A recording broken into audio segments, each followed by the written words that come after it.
Yes so hello बच्चों लोग, कैसे हो आप सब? आई होप कि आप सब बहुत अच्छे हैं एंड आप सभी लोग प्रैक्टिस कर रहे हैं क्योंकि ये है ही अभ्यास बैच। तो practice is always needed for the good scores. आज जो है हम क्या शुरू करने वाले हैं, चैप्टर नंबर 3 शुरू करने वाले हैं। 2 चैप्टर्स अपन कंप्लीट कर चुके हैं। आई बिलीव कि सारे के सारे स्टूडेंट्स को जो है अभी समझ में ये तो आ चुका होगा कितने टाइप के क्वेश्चंस होते हैं, उनको कैसे ड्राफ्ट किया जाता है। और एक चीज़ जो सबको अब समझ में आ गई है वो है गेसिंग, कि हाँ ये एप्लीकेशन बेस्ड है, ये केस स्टडी है, ये डायरेक्ट क्वेश्चन है। क्योंकि अगर आपने इसको डिटरमाइन कर लिया तो फिर आप फॉर्मेट भी क्या कर सकते हो, डिटरमाइन कर सकते हो कि आपको किस फॉर्मेट से इस आंसर को, इस क्वेश्चन को ड्राफ्ट करना है। अब हम क्या करेंगे, एक पड़ाव और ऊपर जाएंगे। चैप्टर नंबर 1 में बेसिक्स था, 2 में हमने थोड़ा सा और अच्छा करा। इवन लास्ट क्लास में तो हमने कुछ ऐसे क्वेश्चंस करे जो बहुत ही बढ़िया क्वेश्चंस थे, राइट? तो चैप्टर नंबर 3 में भी हम कुछ सीखेंगे, ऐसा नहीं है कि हमने जो सीखना था सीख लिया। चैप्टर नंबर 3 में भी बहुत कुछ सीखना बाकी है। तो आई बिलीव कि आप लोग जो है राइटिंग प्रैक्टिस कर रहे होंगे। मेरे पास में जो कॉपीज आती हैं मैं चेक जरूर करती हूँ इन द लाइव क्लास। आज मेरे पास कॉपी आई हुई है पूर्वांशी की, प्राची की, रिया की एंड तरुण की। क्या बात है, बहुत बढ़िया। तो ये कॉपी मैं चेक करने वाली हूँ। तो जो भी बच्चे क्लास को रिकॉर्ड फॉर्म में देख रहे हैं वो सारे के सारे बच्चे जो है क्लास में लाइव आके अपनी कॉपीज को चेक करा सकते हैं।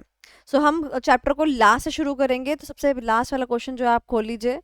आपने अगर देखा हो, मेरे को ये हैबिट हो चुकी है कि मैं हमेशा चीज़ें लास्ट से करती हूँ। चैप्टर नंबर 1 तो समझाने के लिए मैंने किया, बट हमेशा मैं लास्ट से चीज़ें करती हूँ। बिकॉज मैं आपको एक चीज़ बता देना चाहती हूँ दैट साइकोलॉजिकली ना, जो स्टार्टिंग के क्वेश्चंस होते हैं ना वो काफ़ी हिट करते हैं। चाहे वो क्वेश्चन पेपर हो, चाहे वो क्वेश्चन बैंक हो, चाहे कुछ भी हो। तो अगर आप क्वेश्चन पेपर को भी पीछे से शुरू करोगे ना, इजी क्वेश्चन से शुरू करोगे ना, तो ये आपको साइकोलॉजिकली नेगेटिव हिट नहीं करेगा, पॉजिटिवली आप क्वेश्चन को सॉल्व कर पाएंगे। ठीक है? ओके। चलो तो स्टार्ट करते हैं। इजी इजी क्वेश्चंस हैं। Basic question, question number 1, sorry question number 38। Define the term marketing, distinguish between social marketing and service marketing. सबसे पहले मुझे बताइए, डायरेक्ट क्वेश्चन है कि इनडायरेक्ट क्वेश्चन है? Direct direct. क्वेश्चन। ठीक है। क्या क्या पूछा है? मार्केटिंग का मीनिंग पूछा है, सोशल मार्केटिंग पूछी है, सर्विस मार्केटिंग पूछी है। ये क्वेश्चन ना बहुत ही पुराना क्वेश्चन है, आप देख सकते हो। मई 18 में आया था, उसके बाद कभी नहीं आया। आरटीपी में रहा, एफडीपी में रहा, इजंट इट? तो ये क्वेश्चन एक काफी पुराना क्वेश्चन है। हम इसके ऊपर इतना फोकस नहीं करेंगे। बट हाँ, आंसर क्या होना चाहिए बस एटलीस्ट आप मेरे को वो बता दो। तो पता है ना मार्केटिंग क्या होती है और सोशल मार्केटिंग क्या होती है? बेटी बचाओ बेटी पढ़ाओ, जहाँ सोच वहाँ शौचालय, शौचालय शौचालय शौचालय शौचालय। सर्विस मार्केटिंग क्या होती है? हमारे यहाँ पैन कार्ड बनाए जाते हैं, हमारे यहाँ शादी के रिश्ते कराए जाते हैं, हमारे यहाँ कुंडली मैच की जाती है, हमारे यहाँ 500 रुपये में आइडिया भरी जाती है। क्या है ये? Service marketing. ओके। तो अब जो है मुझे जो ये वाला पोर्शन है ना, मार्केटिंग वाला, मार्केटिंग वाले पोर्शन से जो मुझे अभी एनालिसिस करके समझ में आता है वो ये है कि यहाँ से आपको एमसीक्यूज आ रहे हैं। ठीक है? तो आपका ये प्रिडिक्शन होना बहुत जरूरी है कि आप क्वेश्चन को पढ़ के कौन सा मार्केटिंग स्ट्रेटेजी लगाया गया है वो डिटरमाइन कर पा रहे हो। I hope you are getting my point. So इस क्वेश्चन को, मार्केटिंग वाले पॉइंट को एमसीक्यू के पॉइंट ऑफ व्यू से प्रिपेयर करना ज्यादा बेटर है। चलो, तो इसका आंसर कहाँ पे गिवन है? हमारे नोट्स में ऑब्वियसली गिवन ही होगा।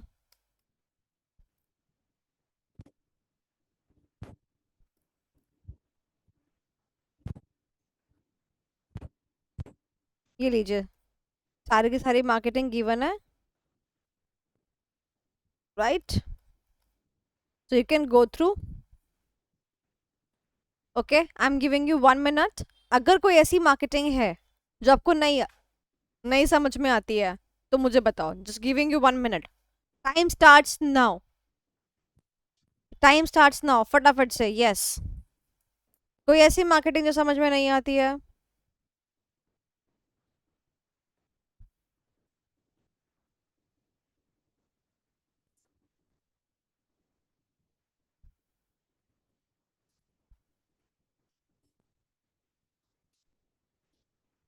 हुआ फ्रेश?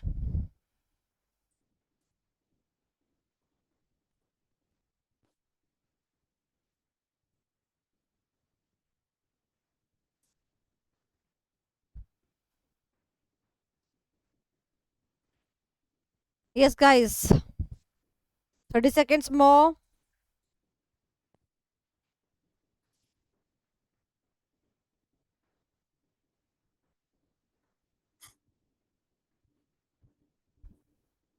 मैम एक बार ऑगमेंटेड मार्केटिंग और डी मार्केटिंग। ऑगमेंटेड। ए तुम सब लोग चार चार चूज करके मेरे को मत दे देना। हाँ, शाणे लोग। ऑगमेंटेड मार्केटिंग, ठीक है।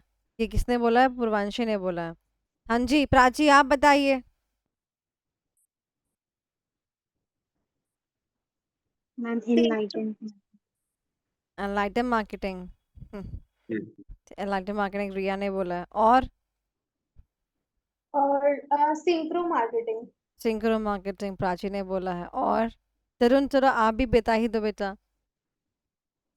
मेरा भी यही एनलाइटन मार्केटिंग और सिंक्रो मार्केटिंग। अच्छा ठीक है, ओके। तो गाइस, मैं भी बहुत चालाक हूँ। देखो, पूर्वांचल ने ऑगमेंटेड मार्केटिंग पूछा है, बाकी ने नहीं पूछा, मतलब बाकी को तो समझ में आ गया होगा ना। तो बाकी लोग समझाएंगे। तरुण, ऑगमेंटेड मार्केटिंग क्या होता है?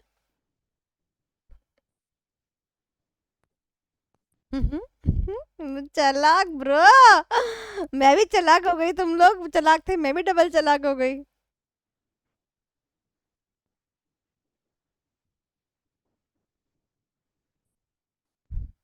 बताओ क्या होता है? नहीं नहीं नहीं आता, घर से पढ़ के नहीं आए, ये बताइए। ओके, मैं हिंट दे रही हूँ, समझा रही हूँ, ठीक है।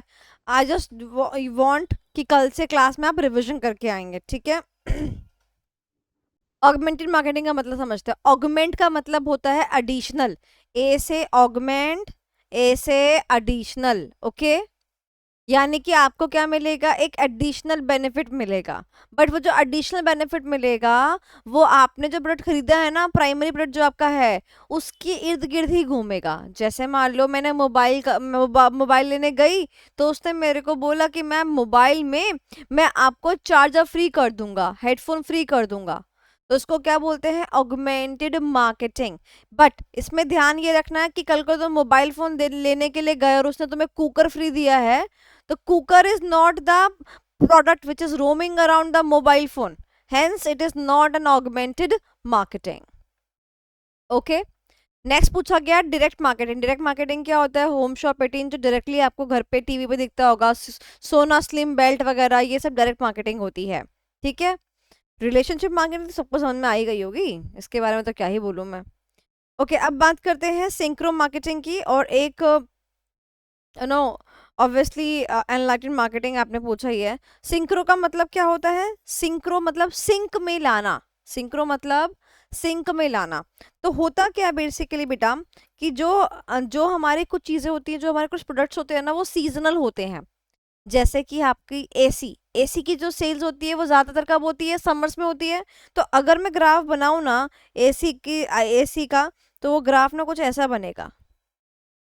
यानी कि अगर मैं 31 मार्च को एंड कर दूं, तो इतना ऐसे ही ग्राफ रहेगा ना, क्योंकि क्योंकि ज्यादातर एसी कहाँ बिकते हैं? समर से बिकते हैं। तो अगर सेल्स का ग्राफ में बनाऊंगी ना, तो सेल्स का जो ग्राफ बनेगा वो ऐसा बनेगा, क्योंकि यहाँ पे ज्यादा हमारी सेल्स होगी, क्योंकि ये समर्स का मंथ है। उसके बाद ये सेल क्या हो जाएगी? डिक्लाइन हो जाएगी धीरे धीरे करके। अब होता क्या है कि जब हम कोई भी ऐसी चीजें चलाते हैं जो सीजनल होती है, वी जस्ट वांट कि हमारी जो सेल्स है वो क्या रहे? क्या रहे? सिंक में रहे, यानी कि जैसे पहले थी वैसे चलती रहे, सिंक में रहे। तो इसलिए हम क्या करते हैं? सिंक्रो मार्केटिंग करते हैं। सेल्स को सिंक में लाने के लिए की गई मार्केटिंग सिंक्रो मार्केटिंग होती है। इसके लिए तरह तरह के मार्केटिंग को यूज किया जाता है। जैसे कि एग्जांपल, हमें पता है कि जब बच्चों का रिजल्ट आता है, या जब बच्चे एग्जाम दे के हटते हैं, तब तो काफी अच्छी सेल्स होती है। उसके बाद जो है सेल्स ड्रॉप डाउन हो जाती है। तो लोगों ने क्या किया? जो बीच का पीरियड है जहां सेल्स खुद से नहीं आ रही है, वहां पर उन्होंने तरह तरह के ऑफर्स निकालने चालू कर दिए, जस्ट टू मेक श्योर कि हमारे पास अभी भी पैसा आता रहे। अब बात समझ में आई? जैसे कि मैं भी बर्थडे का ऑफर निकाल रही हूँ, बर्थडे का ऑफर बनता नहीं है बट निकाल रही हूँ। क्यों निकाल रही हूँ? सेल्स को सिंक में रखने के लिए। सेल्स को शिफ्ट में सिंक में रख रहे हैं, बट ध्यान रखिएगा सेल्स को शिफ्ट नहीं कर रहे हैं। एग्जाम्पल मैं आपसे पूछती हूँ, मान लो मैंने बोला, एग्जाम्पल बोल रहे हो, ठीक है, मान लो मैंने बोला 1125 रुपए में अभ्यास बैच, एग्जाम्पल बोल रही हूँ, मैंने एक अमाउंट ले ली 1125 रुपए में अभ्यास batch, this is my birthday offer. Example मैंने क्या बोला? This is my birthday offer. Okay, अब एक बच्चा आता है, ठीक है, अब बच्चा आता है, आज जो है दैट इज 30 जून और बर्थडे कब है? 31 जुलाई। 30 जून को एक बच्चा आता है, ठीक है, बोलता है मैम मुझे अभ्यास बैच चाहिए, कोई ऑफर है क्या? और हमारी टीम आकर उनको बोलती है कि भाई हाँ, अरे मैडम के बर्थडे पे ऑफर पक्का आएगा, मैम के बर्थडे तभी आना तभी आना। तो क्या करा आपने? सेल्स को शिफ्ट कर दिया। क्या आपको लगता है ये चीज सही है? नहीं ना। तो सिंक्रो मार्केटिंग में ध्यान रखना, कभी भी ऐसी चीज नहीं होती है कि हम सेल्स को क्या कर रहे हैं? शिफ्ट कर रहे हैं। ठीक है, क्या कर रहे हैं? शिफ्ट कर रहे हैं। शिफ्ट करने वाली बात तो घोंचू वाली बात हो जाएगी ना, समझे मेरी बात? ओके, क्लियर हुआ कि नहीं हुआ? शिफ्ट कहाँ होता है? शिफ्ट होता है डी मार्केटिंग के अंदर। शिफ्ट कहाँ होता है? डी मार्केटिंग के अंदर। अब क्यों होता है? मतलब कि यहां पर हम बच्चे को बोल रहे हैं कि ओ स्त्री कल आना, यहाँ पर क्यों बोल रहे हैं? ध्यान से सुनो, क्योंकि यहाँ पर ना मेन प्रॉब्लम है, we are working on something जो कि हमारे हाथ में नहीं है, लिमिटेशन से ऊपर हो चुका है। से फॉर एग्जांपल ये वाटर पार्क है, इस वाटर पार्क का भैया कैपेसिटी ही 1000 है, इससे ऊपर के लोग जा ही नहीं सकते। तो मैं, आपको नहीं लगता कि जो इसके बाद का व्यक्ति आएगा मैं उसको यही बोलूंगी भाई तू वीकडेज में आ जाइए, वीकडेज में खाली रहता है? नहीं बोलूंगी क्या मैं उसको? बोलूंगी ना। अब अगर मान लो मेरा शो, मतलब मेरी क्लास हाउसफुल रहने लग जाए, हाउसफुल, तो मैं क्या बोलूंगी कि भाई मेरी क्लास के बच्चे तो फुल हो गए हैं, अब आप अगले बैच में आ जाना। तब हम क्या करते हैं? सेल्स को शिफ्ट करते हैं। तो बताओ डी मार्केटिंग में से और सिंक्रो मार्केटिंग में से शिफ्ट कहाँ होती है? सेल्स डी मार्केटिंग के अंदर होती है। ठीक है, is it clear? Synchro marketing में सेल्स शिफ्ट नहीं होती है। क्लियर हो गया बच्चा? तो मैम हम डिस्काउंट ऑफर्स क्यों देते हैं? हम सिर्फ डिस्काउंट ऑफर इसलिए देते हैं ताकि हम सेल्स को सिंक में ला सके, क्योंकि हमारी सेल्स अप एंड डाउन होती रहती है and we just want to be make that cells in a sync with each other. देखने में भी तो अच्छा नहीं लगता है? अब बताओ, मेरे को बोलना नहीं चाहिए बट अभी एक हमारे फेलो फैकल्टी हैं सानिध्य सराफ सर, उनकी डेथ हुई है, ठीक है, एंड मैं आपको बता देना चाहती हूँ from past so many months he was suffering from financial crunches. आप लोग को लगता है कि, आप लोग को लगता है फैकल्टी ये छाप ही रहा होगा?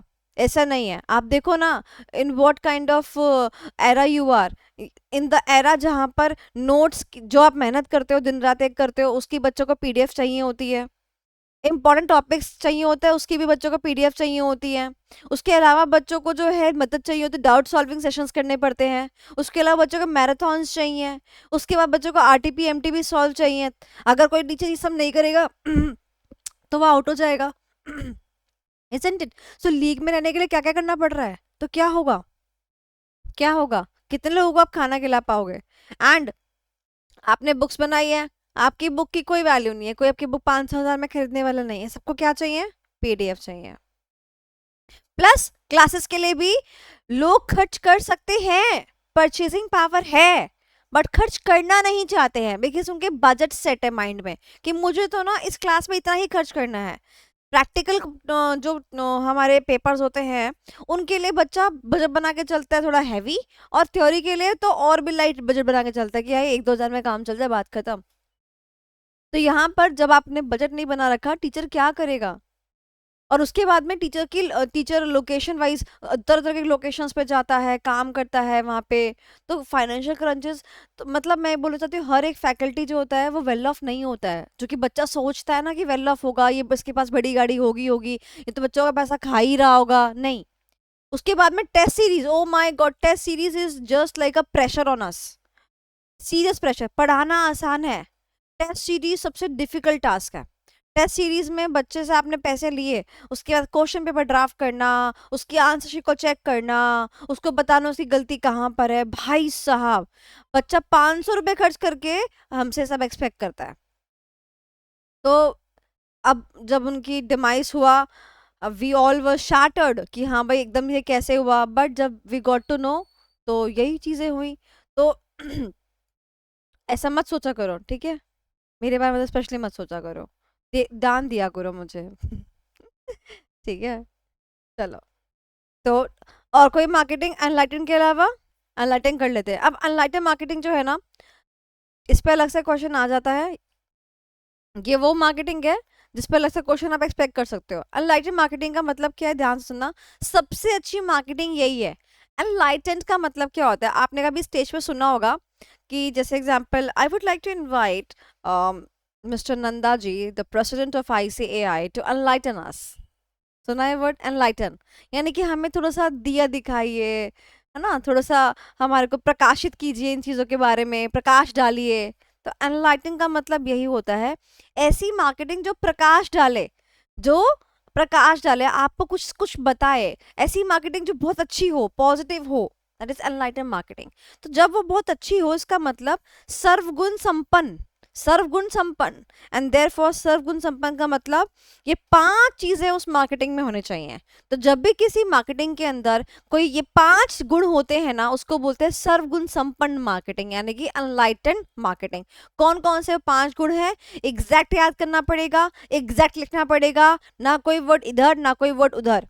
पहला, कस्टमर ओरिएंटेड, आपकी मार्केटिंग कैसे होनी चाहिए, कस्टमर के अकॉर्डिंग होनी चाहिए। सेकंड, इनोवेशन होना चाहिए उसके अंदर। थर्ड, वैल्यू मार्केटिंग, यानी कि it has to deliver certain value to the customers. And next is sense of mission marketing, यानी कि मार्केटिंग के पीछे कोई ना कोई मिशन होना चाहिए और उस बात की झलक जो है ना सबको समझ में आ जानी चाहिए। And last but not least, उसमें सोसाइटल कॉज भी होना चाहिए। तो ये 5 बातें जब आपकी एनलाइटन जब आपकी मार्केटिंग में होगी, तो आपका इंस्टीट्यूट, आपकी कंपनी लॉन्ग रन में क्या कर पाएगी, अच्छे से परफॉर्म कर पाएगी। और इसी मार्केटिंग को क्या कहते हैं, एनलाइटन्ड मार्केटिंग। जैसे कि I can take the example of Mamaearth. अगर आप मामा अर्थ का ब्रांड को जानते हैं, देखा है आपने, तो मामा अर्थ देखो क्या क्या करती है। मामा अर्थ कस्टमर के ओरिएंटेड मार्केटिंग करती है। अच्छा, पहले इनका एक अनियन ऑयल था, अनियन ऑयल का इनको रिस्पॉन्स अच्छा नहीं मिला था, उन्होंने कहा था कि बाल झड़ रहे हैं ऑयल लगाने से। इन्होंने क्या किया, वापस से रीमेकिंग करी and they launched new variety of onion oil. तो कस्टमर को देख के काम करते हैं। मिशन इनका है एक कि मुझे 2025 तक इतने पेड़ लगाने हैं, ये है वो है, they are carrying one mission also behind that. Value marketing, obviously कि मार्केटिंग से सबको वैल्यू तो मिलती ही है। ऐसा नहीं कि बस हाँ इंस्टाग्राम पे एड्स चला रहे, मेटा एड्स चला रहे, ऐसा नहीं है। मार्केटिंग से बहुत कुछ समझ में भी आता है, ठीक है। जैसे कि एग्जाम्पल ये बताते हैं कि आपके आपके हेयर्स के लिए hibiscus is really very important, rosemary is really very important. तो वैल्यू प्रदान करती है इनकी मार्केटिंग। ये नहीं कि बस मार्केटिंग कर रहे हैं, एक आपने पोस्टर देखा काम खत्म, नहीं, आपको वैल्यू, आपको बहुत कुछ सीखने को मिलता है। इनोवेशन तो रहती ही रहती है, it is not the point to be discussed. And societal marketing, society के लिए तो कर ही रहे हैं। कंपनी है क्लासमेट, सुना होगा, कॉपीज रजिस्टर्स आते हैं उसकी, वो भी इस कैटेगरी में फॉलो करती है। तो देखो आप, क्लासमेट ब्रांड जो है कब से चला आ रहा है, बहुत पुराना ब्रांड है, हमने भी यूज करी क्लासमेट की कॉपी, तुम लोग भी यूज करते हो क्लासमेट की कॉपीज रजिस्टर्स वगैरह। क्लासमेट का ब्रांड जो बेटा वो लॉन्ग रन में सरवाइव क्यों कर पा रहा है, क्योंकि वो अनलाइटन मार्केटिंग कर रहा है। यानी कि ये पांचों सर्वगुण संपन्न में ये 5 गुण आते हैं, उसको लेके काम कर रहा है। ये क्वेश्चन लिखने को आ जाता है, लिखने के लिए एनलाइटन भी आ जाता है, और एक और चीजें आ जाती हैं, सिंक्रो एंड डी मार्केटिंग के ऊपर भी पैराग्राफ आ जाता है, ठीक है। चलो, अब यहाँ पे किसके बारे में पूछा है, सोसाइटल मार्केटिंग के बारे में पूछा है, बेटी बचाओ बेटी पढ़ाओ और सर्विस मार्केटिंग, ठीक है। चले आगे, ये क्वेश्चन मैं नहीं करा रही हूँ, आगे चलते हैं बिकॉज हमने पूरा टॉपिक डिस्कस कर लिया है। Okay, done.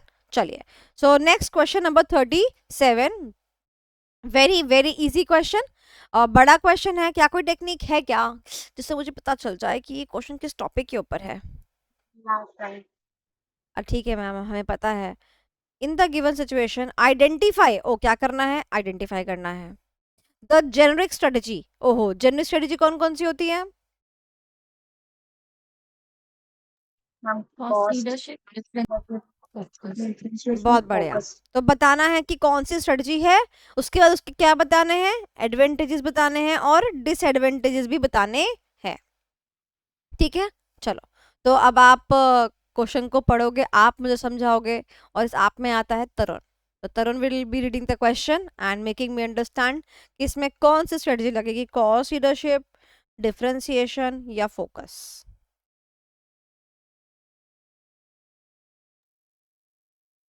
In the given situation, identify the generic strategy suggested by the Michael Porter. Also state the advantages and disadvantages of such strategy. Question read करो अब। Hmm. Quick and Study INC, a multinational company, is undergoing feasible study to INC को introduce. क्या पढ़ते हैं बेटा? Incorporation. देखो आगे लिखा है ना, मल्टीनेशनल कंपनी है, यानी कि ये बहुत सारे नेशन में है। हमने लास्ट क्लास में ग्लोबलाइजेशन में पढ़ा था ना, मल्टी नेशन यानी मल्टी, मल्टी यानी बहुत, नेशनल मतलब नेशंस, नेशन यानी कंट्री। यानी कि क्विक एंड स्टडी कैसी कंपनी है, नाम भी क्या है, इनकॉर्पोरेशन, यानी ये बाहर की कंपनी है। ठीक है, जो कि बहुत सारे नेशंस में अपने पैर जमाए हुए हैं। आपको चीजें समझ में आनी चाहिए। ठीक है, आगे चलो। To introduce a new luxury and a sports car for a specific group of oh customers. My god, आखिरकार, आखिरकार, आखिरकार कोई कंपनी आ ही गई जो विराट कोहली के लिए गाड़ी बना रही है। ओ my God, new luxury sports car for a specific group of customers. क्या किसी को माइक ड्रॉप करने का मन कर रहा है? Anyone in the class? Ma'am अब आगे मेरे को पढ़ने का मन नहीं है, मैं आपको यहीं पर आंसर बता दूंगा। है कोई बच्चा जो यहीं पे मुझे आंसर बताना चाहता है? हम स्पेसिफिक मतलब फोकस्ड हाँ बेटा, मौज कर दी। आगे चलो भाई तरुण, आगे चलो। The product is meant for customers with distinctive preferences and special requirements. The product is not a standard one, as such as the target market is also narrow. A company knows that demand for the product is large enough to be profitable for the company, but small enough to be ignored by the other major industry players. The company wants to position itself in the niche market with the prime consideration to offer unique features in the product for the target market. तुम तो बेकार ही पढ़ रहे हो तरुण, बच्चों ने पहले determine कर लिया था कि कौन सा आंसर लगेगा। बताओ क्या गाइस, क्या लगेगा? हम focus फोकस लगेगा। चलो गाइस, अब मैं आपको ना एक चीज समझाना चाहती हूँ कि फोकस के अंदर भी देखो दो है ना, focus cost and focus differentiation. Focus तक तो पहुंच गए, अब फोकस के आगे बताओ, कॉस्ट लग रहा है, डिफरेंशिएशन लग रहा है? differentiation, क्योंकि क्योंकि हम हमारा, differentiation very very good. unique, हम्म, तो देखो क्या क्या बोल रहा है, बार बार बोल रहा है। कह रहा है कि मार्केट जो है नैरो है, और मैं जो हूँ डिस्टिंक्टिव प्रेफरेंसेस को है ना करने वाला हूँ, सर्विस प्रोवाइड, स्पेशल रिक्वायरमेंट्स, तो ऑब्वियसली तो we are having focus differentiation. बोलो यस और नो। तो ये केस स्टडी के अंदर कैसे लिखोगे? सबसे पहले क्या आएगी, हेडिंग। बताओ हेडिंग क्या आएगी? Focus strategy. क्यों हेडिंग ऐसी क्यों नहीं आएगी? आंसर है हम ये तो आंसर में आंसर है, ओहो चलो इतना तो कम से कम चेंजेस आ गए हैं। तो यहाँ पर हम लिखेंगे Michael porter generic strategy, right? Michael porter generic strategy. Given में क्या लिखेंगे, इतना बड़े पैराग्राफ में से चुन के बताओ, गिवन में क्या क्या आएगा?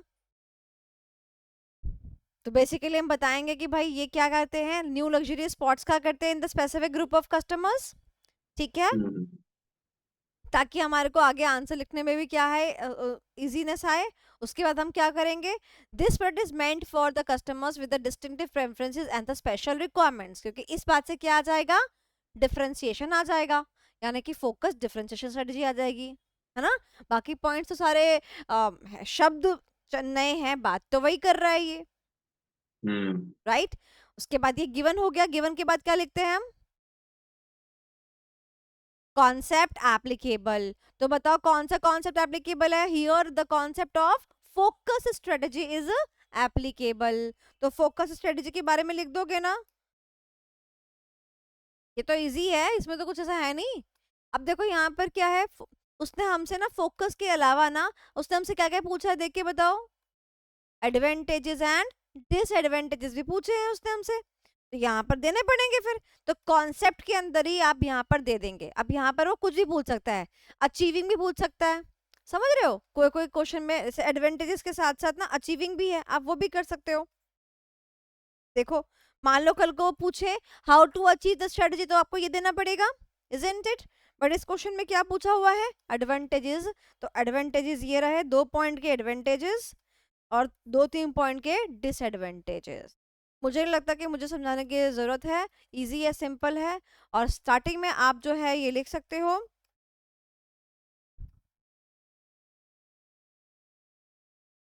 इजी सिंपल, या कोई और बात भी लिख सकते हो बना के कि फोकस स्ट्रेटजी के अंदर मार्केट जो होता है वो नैरो होता है, हम स्पेसिफिक ग्रुप ऑफ पीपल पे फोकस कर रहे होते हैं जिनकी नीड दूसरों से अलग होती है। जैसे कि हमारा विराट कोहली, वो हमारी तरह नॉर्मल वाटर थोड़ी पीता है, ब्लैक वाटर पीता है, ब्लैक वाटर। मैं भी जब अमीर हो जाऊंगी मैं भी ब्लैक वाटर पीऊंगी।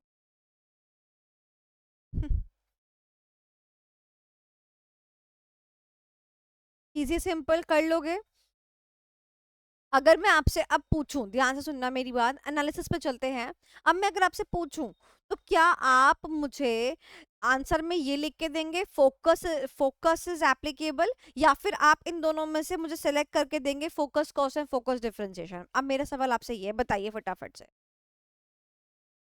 क्या करके मैम देंगे? फोकस डिफरेंशिएशन सिलेक्ट करके लेंगे। पक्का दोगे?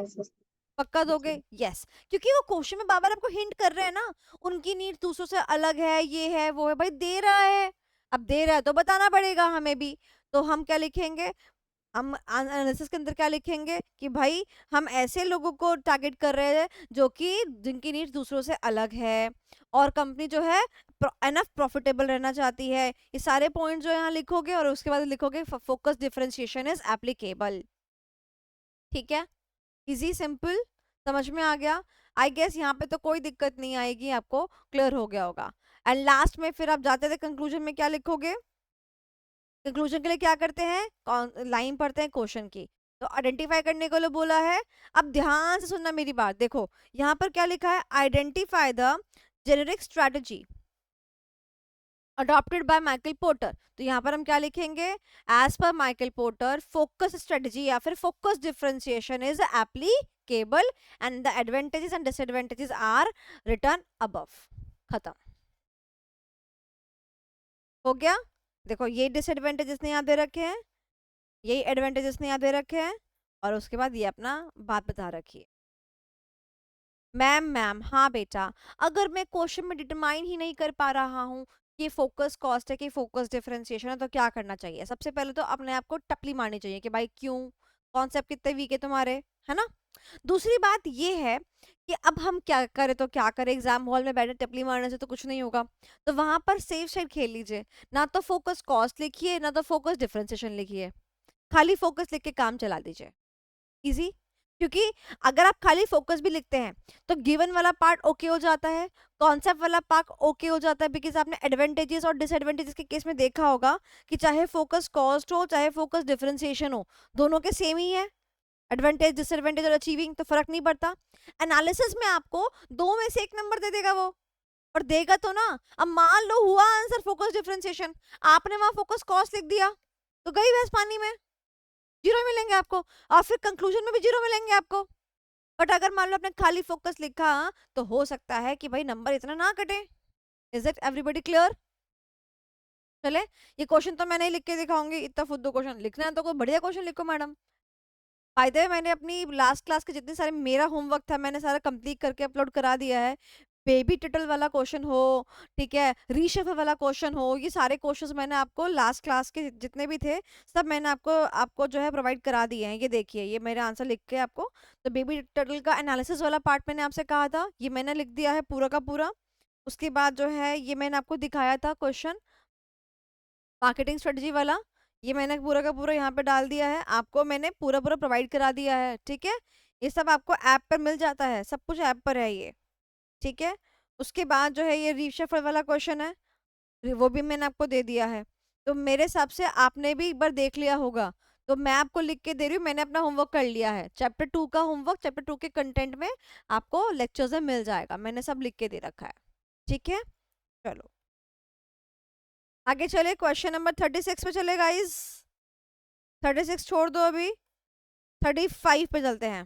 36 को मैंने होल्ड पे रखा है अभी, ठीक है मैम। 36 को होल्ड पे क्यों रखा? अरे नहीं बेटा, मैं 36 की नहीं हो रही हूँ, मैंने ऐसे ही होल्ड पे रख दिया है ना, बुड्ढा भी मुझे मत समझो। तो क्वेश्चन देखो, ये क्वेश्चन अगेन आप देख सकते हो कि it is a very easy question, and देख के मुझे तो एहसास ही हो गया है कि ये तो केस स्टडी ही है। एंड 99% जेनरिक स्टडी जो होती है माइकल पोर्टर की, उस पर क्या आता है? केस स्टडीज ही आती है, ठीक है। चलो तो ये क्वेश्चन जो है पूर्वांशी जो है रीड करेगी, सोहन एंड रमेश वाला पार्ट ये अपन सॉल्व करेंगे। तो बताइए पूर्वांशी, रीड करके दिखाइए मेरे को। Yes, ma'am. Analyze the nature of generic strategy used by Sohan and Ramesh. Okay, तो एनालाइज करना है कि किसने कौन सी स्ट्रेटजी लगाई होगी। ऐसा ही एक क्वेश्चन जो होता है चैप्टर नंबर 5 के अंदर आता है, ध्यान से मेरी बात सुनिएगा, ध्यान से मेरी बात सुनिएगा।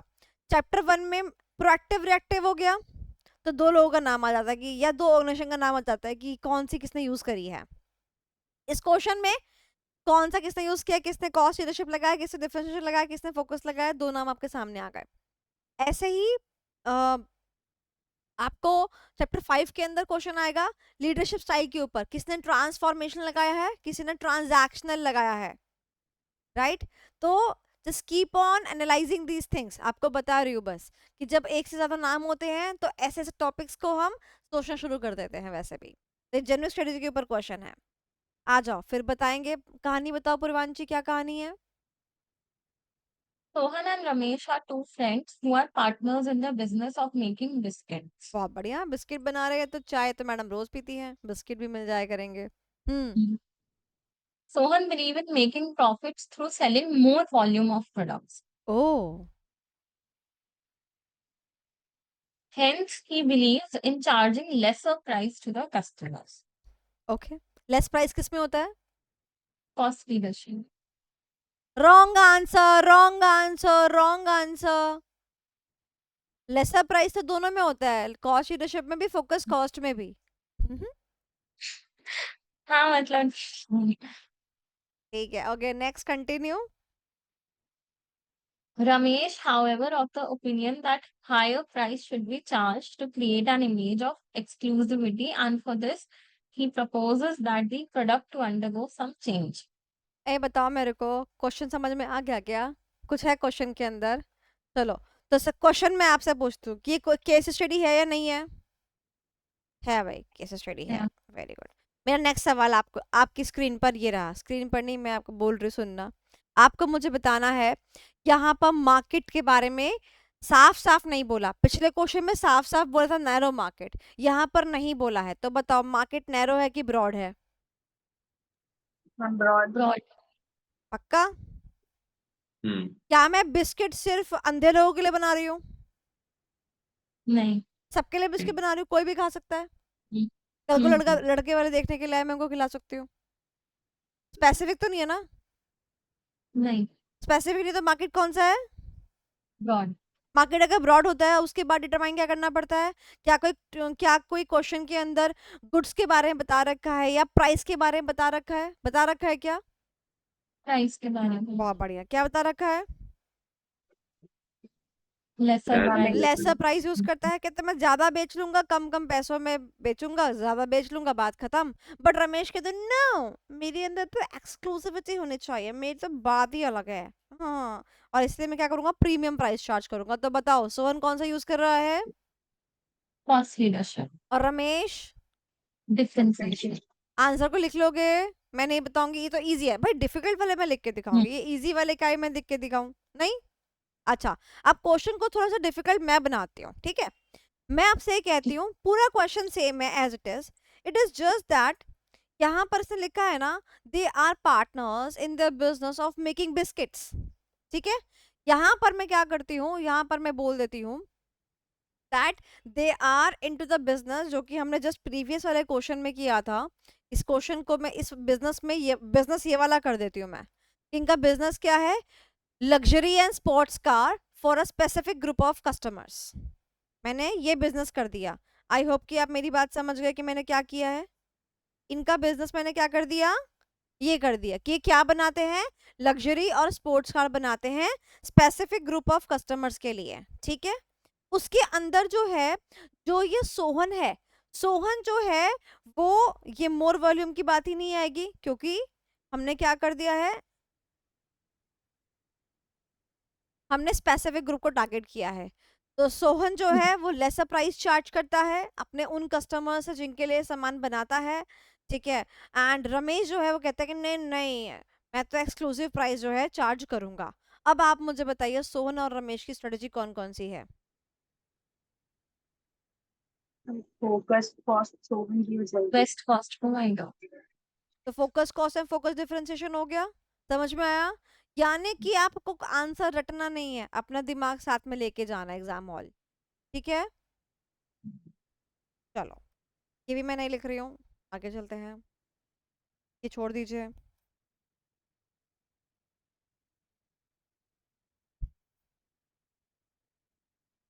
Question number 31। 31।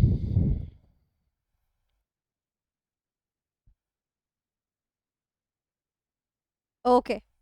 Yes. Identify and explain the strategy adopted by budget smart retailers to enhance the profitability.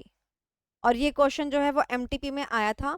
ये क्वेश्चन अभी तक एग्जाम में नहीं आया है, आप इसको एग्जाम में देख सकते हैं, कंपनी का नाम चेंज करके ये आ सकता है। क्योंकि कई बार क्या होता है ना, आई से लुक फॉर दोज क्वेश्चंस जो कि उन्होंने आरटीपीज एमटीपीज में दिए हैं बट अभी तक पूछे नहीं है, और वहीं से क्वेश्चन उठ के आ जाता है। ओके चलो, तो क्वेश्चन पढ़ते हैं। रिया क्वेश्चन पढ़ेगी, रिया। यस।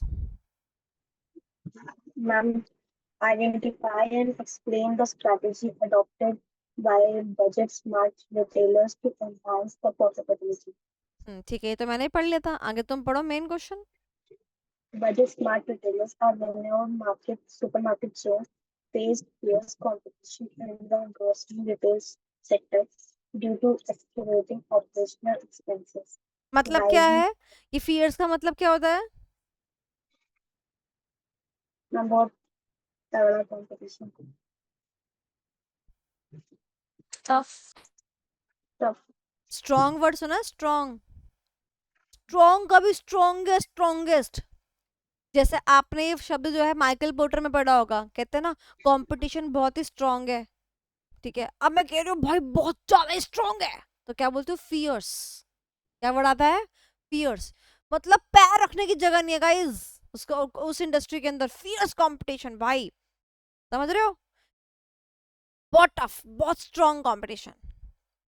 तो ये स्ट्रॉन्ग का भी और स्ट्रॉन्ग होता है, इसने बॉर्नविटा पिया होता है। आगे चले, क्या करता है ये काम? Supermarket chain. सुपरमार्केट चेन है तो ऑब्वियसली ग्रोसरी रिटेल वगैरह करेगा, ठीक है। अब आगे पढ़ो, क्या लिखा है? Rising costs from rent, labor, and inventory management challenge their profitability amidst the emergence of discounts, stores, and online competitors. Okay ये क्या होता है? एडमिट, ये क्या है? एडमिट एडमिट एमिट एमिट, क्या क्या क्या ये वर्ड? मैं तो पहली बार पढ़ रही हूँ, क्या है ये शब्द? क्या मतलब होता है इसका? बता सकता है ये? पता नहीं क्या लिखा है, एमिट एमिट ऐसा कुछ, समझ नहीं आ रहा क्या लिखा है। गधो बताओ मेरे को, मुझे नहीं आता है ना, तो मेरी हेल्प करो। मतलब डिस्काउंट देना ही पड़ेगा। अरे तो इस वर्ड का मीनिंग बता, डिस्काउंट तो देना पड़ेगा, तो अगली लाइन का मतलब है। मतलब कंपल्सरी देना ही पड़ेगा, कोई ऑप्शन नहीं है उसके बाद। गलत आंसर। इसका मतलब होता है in the middle of, in the middle of. मतलब क्वेश्चन पढ़ो क्या कहता है, कहता है एक तरफ तो साला हमारी कॉस्टिंग हाई हो रही है, रेंट बढ़ रहा है, लेबर बढ़ रहा है, इन्वेंट्री मैन में खर्चा बढ़ रहा है, ये सारे खर्चे होते हैं, फैम तो तुमने पढ़ा है, कॉस्टिंग तुमने पढ़ी है, होता है, ठीक है।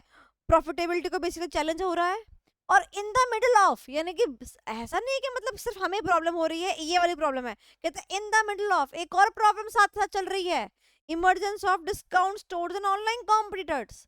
यानी कि हम उस एरा में हैं, हम उस टाइम पर हैं जहां हमें एक तो कॉस्टिंग की प्रॉब्लम हो रही है, इतने कॉस्ट है, और साथ ही में लोग डिस्काउंटेड स्टोर्स खोल के बैठे हुए हैं, और ऑनलाइन कॉम्पिटिटर्स तो बैठे हुए ही हैं। जैसे कहते हैं ना, we are in the middle of that question, जहां पर यहां से भी बहाव आ रहा है, यहां से भी बहाव आ रहा है, तो इसका यूज किया जाता है word in the middle of. Got the point? अब बात समझ में आई? ये क्यों बताती हूँ मैं आपको, ताकि एग्जाम में जब केस स्टडी आए, क्या पता वहां पे ये वर्ड आ जाए, तो आपको कम से कम दिमाग में क्लैरिटी होनी चाहिए कि इस इंग्लिश वर्ड का क्या मीनिंग होता है, डिटरमाइन करने में इजी होता है। और केस स्टडी सिर्फ सीए इंटर लेवल तक की नहीं है, सीए फाइनल में भी आपको क्लियर करना पड़ेगा केस स्टडी। तो मेरे साथ रह रहे के ना तुम सीए फाइनल की तैयारी तो कर ही चुके होगे। चलो आगे चलते हैं, फिर क्या हुआ? Ma'am, to counter this, तो budget भाई smart retailer. Carry encounter, encounter नहीं करना था, काउंटर करना था। एनकाउंटर का मतलब तो खलास कर देना आखिर तो। एनकाउंटर, एनकाउंटर नहीं है, काउंटर, काउंटर मतलब टैकल करने की। Very good. चलो ठीक है। Optimize their supply chain through bulk procurement, revamp store layouts for cost efficiency and customer experience, embraced lean operational practices to minimize waste, and conducted comprehensive staff training to boost productivity and customer service okay, efficiency. हो गया question? चलो, तो पूरे question में एक बात समझ में आ गई, क्या समझ में आ गई कि भाई अगर सामने वाला बंदा डिस्काउंट दे रहा है, सामने वाला बंदा ऑनलाइन स्टोर चला रहा है जो कि हमारे कॉम्पिटिटर्स हैं, तो हम भी जो कर सकते हैं वो करेंगे।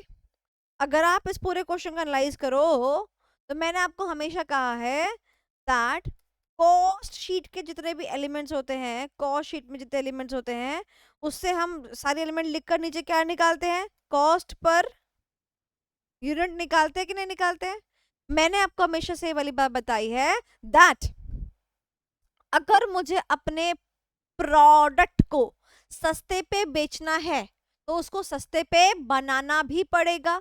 सस्ते पे बनाना मतलब जो मेरी कॉस्ट शीट में पर यूनिट कॉस्ट आ रही है उसको घटा के रखना पड़ेगा, कम से कम आनी चाहिए। बोलो हाँ कि ना? यानी कि कॉस्ट शीट को याद करो, जितने सारे खर्चे तुम कॉस्ट शीट में डालते हो वो खर्चे कम से कम होने चाहिए। बोलो हाँ कि ना? बस। तो अगर कोई बंदा अपने ये सारे खर्चे कम कर रहा है, तो इसका मतलब वो क्या लगाना चाहता है? Cost leadership. कॉस्ट लीडरशिप लगाना चाहता है। मार्केट के बारे में यहाँ पर कोई बात की गई है क्या? नैरो मार्केट के बारे में बात की गई है क्या? नहीं भैया, सुपर ग्रोसरी मार्केट चला रहा है क्या घंटा, ये नैरो मार्केट चलाएगा मतलब ग्रोसरी स्टोर खुल के बैठा है, ये नैरो में काम करेगा। विराट कोहली के लिए एक्सक्लूसिव स्टोर थोड़ी ना खोलेगा। बोलो हाँ कि ना? क्लियर हो गया? तो क्या सीखा हमने इस क्वेश्चन से? हमने इस क्वेश्चन से ये सीखा कि जब भी हमारे को, बोलो मेरे साथ, जब भी हमारे को सेलिंग प्राइस को कम रखना होता है, तो मैं अपनी कॉस्ट प्राइस को कम रखने की कोशिश करती हूँ। एंड देयरफॉर कॉस्ट प्राइस को कम रखने का मतलब होता है कॉस्ट के जितने एलिमेंट्स हैं जो इस क्वेश्चन में यूज है ना, सब लिख देना कि उसने क्या क्या किया। क्या क्या किया उसने? सामान बल्क में खरीदना शुरू कर दिया, बल्क प्रोक्योरमेंट का मतलब बल्क में खरीदना शुरू कर दिया। रिवैम्प द स्टोर लेआउट्स, यानी कि जो स्टोर के लेआउट्स थे उनको दोबारा से बना दिया कॉस्ट एफिशिएंसी को देखते हुए। कस्टमर एक्सपीरियंस को अच्छा कर दिया, जो हमारी ऑपरेशन प्रैक्टिसेस थी उसमें वेस्ट को मिनिमाइज कर दिया, स्टाफ को ट्रेनिंग दे दी। समझ रहे हो? ये सब क्या किया? पैसा घटाने की टेक्निक थी ना, कि कम से कम पैसा लगे। Right, isn't it? तो बताओ, यहाँ पर पैसा घटाया मतलब कॉस्टिंग को कम करने की कोशिश रखी गई, ताकि हम क्या कर सके, कॉस्ट लीडरशिप को उठा सके। देखो क्या लिखा हुआ है,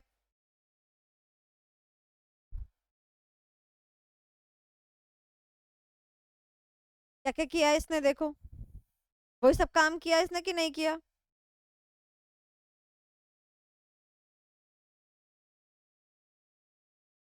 मिल गया? तो तरुण आंसर फ्रेम करो बेटा, हेडिंग बताओ सबसे पहले क्या लिखोगे?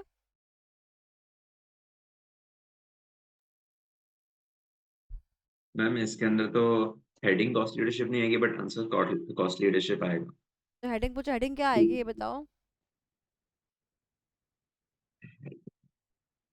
जब भी माइकल पोर्टर की Porter's जनरिक स्ट्रेटेजी generic के ऊपर क्वेश्चन आएगा तो हेडिंग यही आएगी, Michael Porter generic strategy. Done. Generic okay, strategy, हाँ। Michael Porter generic strategy. Given में क्या क्या लिखोगे? गिवन में क्या इतना सारा पैराग्राफ लिखोगे? सिंपल सी बात है, ये लिखोगे कि भाई इस वाली कंपनी को फियर्स कंपटीशन हो रहा है due to accelerating operational expenses, यानी कि ये इनका ऑपरेशनल एक्सपेंसेस बहुत ज़्यादा है। साथ साथ में ये वाला पॉइंट आ जाएगा कि भाई जो ये ऑनलाइन कॉम्पिटिटर्स हैं और डिस्काउंट स्टोर्स हैं, ये भी अच्छा खासा कंपटीशन दे रहे हैं। ठीक है, ये किस में आ जाएगा? गिवन में आ जाएगा। उसके बाद क्या आएगा तरुण?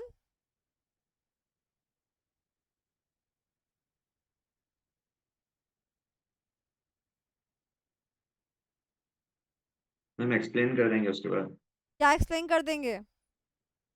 कॉस्ट लीडरशिप को। ठीक है, तो कॉन्सेप्ट में क्या आएगा? Cost leadership. अब मुझे ये बताओ, यहाँ पर ना तो एडवांटेज पूछे हैं ना डिसएडवांटेज पूछे हैं, सिर्फ क्या पूछा है बेटा? Explain the strategy, explain the strategy. अब यहाँ पे ना हमारी अपनी मर्जी चलेगी, हमें जितना मन करेगा हम उतना एक्सप्लेन कर सकते हैं, ज्यादा करना चाहे ज्यादा कर सकते हैं, कम करना चाहे कम कर सकते हैं। तो देखो, कॉस्ट लीडरशिप के ऊपर मान लो मैंने इतना लिख दिया, ये पॉइंट लिख दिया, मैंने ये भी पॉइंट लिख दिया। मैंने ये पॉइंट क्यों लिखा? Cost leadership requires high efficiency, low overheads, intolerance of waste and wide span of control, क्योंकि यही काम वो कंपनी कर रही है, अपने अपने एक्सपेंसेस को घटा रही है, इजंट इट? तो मैंने 2 पैराग्राफ वहां पर लिख दिए। मैम हाँ बेटा, क्या मुझे एडवांटेज डिसएडवांटेज अचीविंग करनी जरूरी है? बेटा मैंने 2 पैराग्राफ लिख दिए और मुझे लगता है बहुत है, क्या ही मिलने वाला है, और 1 पॉइंट इसका नंबर मिल जाएगा, 1 नंबर इसका मिल जाएगा, 2 अच्छे कंटेंट मैंने दे दिए। ठीक है, हाँ जी मैम। अब क्या आएगा नेक्स्ट तरुण? मैंने कॉन्सेप्ट लिख दिया, थर्ड पॉइंट क्या आता है? मैम एक्सप्लेन करने के बाद कंक्लूजन दे देंगे। कंक्लूजन दे देंगे, एनालिसिस देंगे बेटा पहले, हाँ एनालिसिस। तो हम फिर बताएंगे उसको केस स्टडी के लिए। वापस आ जाओ बेटा, जहाँ घूम रहे हो तुम, वापस आ जाओ, वापस आ जाओ, मैं तुम्हें वैष्णो देवी नहीं लेके जाऊंगी, ठीक है? वापस आ जाओ। हाँ, ओके। तो थर्ड क्या है? एनालिसिस। तो आप बताओगे ना इसने क्या क्या किया? कंपनी ने अपने सारे एक्सपेंसेस जो है वो कम करने की कोशिश करी, स्टोर्स को रिवैम कर दिया, ये कर दिया, वो कर दिया, ताकि उनके ओवरहेड्स कम हो जाएं, ताकि वो कम कॉस्ट अपनी रख सके, ताकि वो आगे जाके कम सेलिंग प्राइस पे सामान को बेच सके। And therefore it is the total part of cost leadership strategy, isn't it? Last conclusion में क्या आएगा? Identify the strategy adopted by budget smart retailers to enhance the profitability. So cost leadership strategy is been adopted by budget smart retailers to enhance the profitability. Done. चलो guys आगे चलते हैं,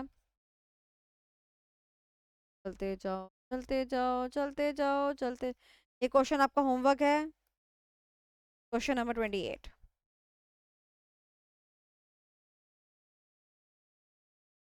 next question is question number 27। Very good question, मजा आ गया बेटा इस question को भी देख के। तरुण आजा बेटा, क्वेश्चन को रीड करो, बताओ मेरे को।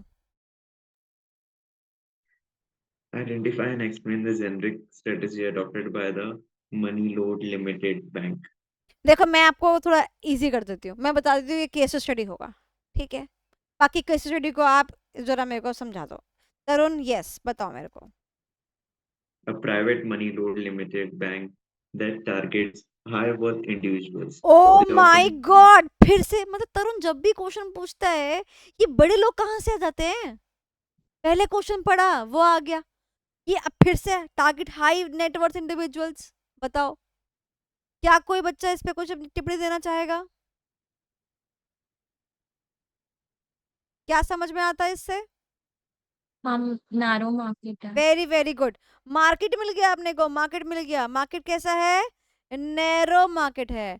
उस मार्केट में कौन आते हैं? हाई नेटवर्थ इंडिविजुअल्स, मतलब मैं तो बाहर ही हूँ। ओके चलो फिर उसके बाद They offer a premium services with many additional and personal services not normally available through other banks. ओ तो मतलब ये ऐसी सर्विस देते हैं जो बाकी किसी को और को नहीं मिलती है। अब तो साफ साफ क्लियर हो गया है। क्या क्लियर हो गया है बताओ? Differentiation. वेरी गुड कि that is a focus strategy, ठीक है? एंड यस अब आगे का जो वर्ड है वो सुनो, They charge a significant annual fee for these services.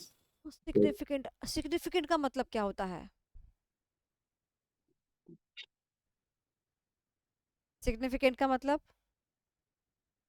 ये रिश्ता मेरे लिए सिग्निफिकेंट है, मतलब इम्पोर्टेंट है, मटेरियल है, बड़ा है। तो ये they charge significant annual fee from the services, यानी कि ये अच्छे खासे पैसे इन सर्विसेज से चार्ज करते हैं। तो अगर मैं आपसे पूछूं कि अब प्राइस के बारे में बात आ गई, तो बताओ मार्केट कैसा? नैरो। प्राइस कैसा? सिग्निफिकेंट। बताओ कौन सा? Focus Focus अब बात समझ में आ गई? आगे चलते हैं तरुण।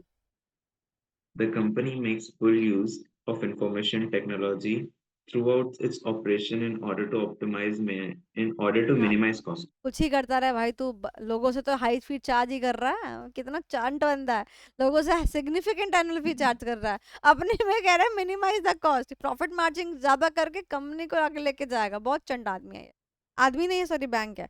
अब मुझे बताओ क्वेश्चन के अंदर कौन सी स्ट्रेटजी फाइनलाइज करी अपन ने? फोकस डिफरेंशिएशन स्ट्रेटजी, ठीक है। ओके गाइस, सो तरुण बताएगा मेरे को हेडिंग। तरुण हेडिंग बताओ। Michael Porter's generic strategy. Okay very good. Given बताओ। Given में आ जाएगा high worth individuals वेरी को गुड। एक पॉइंट इसका लिख दो, एक पॉइंट इसका लिख दो, क्योंकि इन दोनों पॉइंट पे हमें बात करनी है। एक पॉइंट तो सोप पे लिख दो, मार्केट नैरो है कि ब्रॉड है, और एक पॉइंट सिग्निफिकेंट एनुअल फी पे लिख दो, बात खत्म, सीधी साफ सी बात है भैया। उसके बाद क्या आएगा? कॉन्सेप्ट, कॉन्सेप्ट में सेम आ जाएगा फोकस स्ट्रेटजी, ठीक है। अब यहाँ पर कुछ नहीं पूछा, ना एडवांटेज पूछे हैं ना डिसएडवांटेज पूछे हैं, बट ये दिखाई दे रहा है ना कि क्वेश्चन के अंदर फोकस डिफरेंशिएशन लग रहा है, तो क्यों ना हम फोकस यही लिख दें कि फोकस जो होता है वो दो तरीकों का होता है, focus cost and focus differentiation, यही लिख देते हैं हम। चलो बोलो हाँ कि ना, कुछ तो कंटेंट बढ़ेगा। तो मैं ऐसे करके एक डायग्राम बना दूंगी, है ना, और ऐसे करके दो दो पॉइंट लिख दूंगी।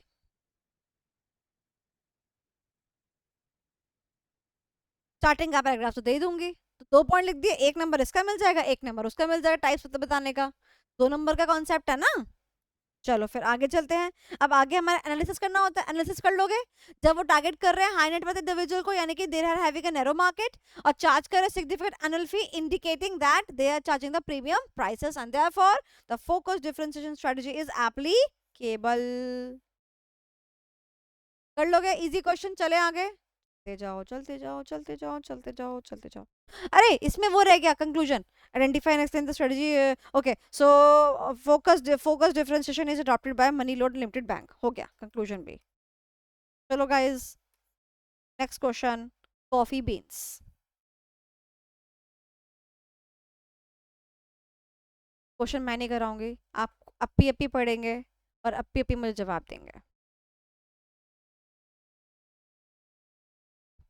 अपने आप से दिमाग लगाइए और मुझे बताइए, आंसर को देखने की कोशिश कम से कम करें।